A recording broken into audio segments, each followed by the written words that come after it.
Good morning and happy Tuesday. I'm Pastor Andy Ross. I serve at Northminster Presbyterian Church in Tucson, Arizona. Come see us sometime. We'd love to meet you and even invite you to be a part of our family of faith. On this Tuesday morning, can I read to you some poetry? O love that will not let me go, I rest my weary soul in thee. I give thee back the life I owe, that in thine ocean depths its flow may richer, fuller be. O joy that seekest me through pain, I cannot close my heart to thee. I trace the rainbow through the rain, and feel the promise is not vain, that morn shall tearless be. Those are words that were written by George Matheson. Those are words that come to my mind with today's schedule of scripture readings. Today we are in Genesis chapter 9, and we come to that famous place where God says, "This is the sign of the covenant, Mr. Noah, that I'm going to make between me, God, and you, and every living creature." It's a covenant that God made, not just with humans, but with the animals that he created. "I have set my rainbow in the clouds, and it will be a sign of the covenant between me and the earth. I will remember my covenant. Never again will the waters become a flood to destroy all life. Whenever the rainbow appears in the clouds, I will see it and remember the everlasting covenant between God and all living creatures of every kind on the earth." Just last week, we had some wonderful rain in Tucson, Arizona.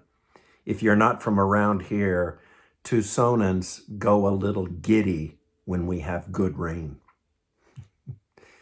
But we had a couple days of just good rain, and then suddenly, in the middle of the afternoon, there was some sun rays, and out our backyard was an incredible double rainbow.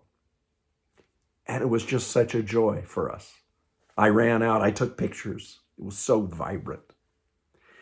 And it made me think of this beautiful hymn from which I quoted, "O love that wilt not let me go." You might want to check out the story of George Matheson. He wrote the words to this beautiful hymn when he was in the depths of sadness. He had learned early on that he was going to go blind, that there would be nothing to reverse that. His fiancée at the time left him, telling him that she could not live the rest of her life with someone who would become blind. And then it seems like a straw snapped when his sister who was always there to help him, take care of him, when she left to go marry her fiancé on the day of the wedding, he could not attend. He was so heartbroken.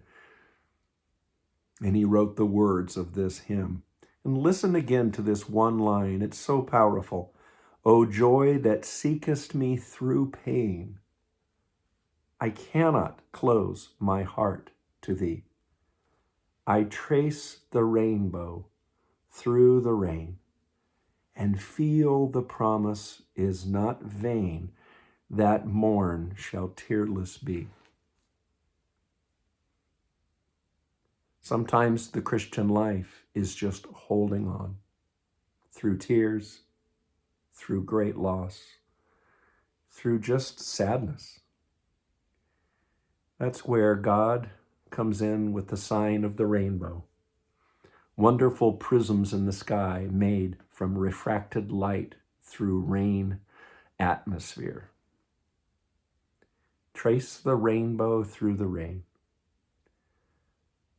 Sometimes the best you can do is simply hold on to a God who loves you who gives us a promise in the sky of life, not death, a God who will never let go of you.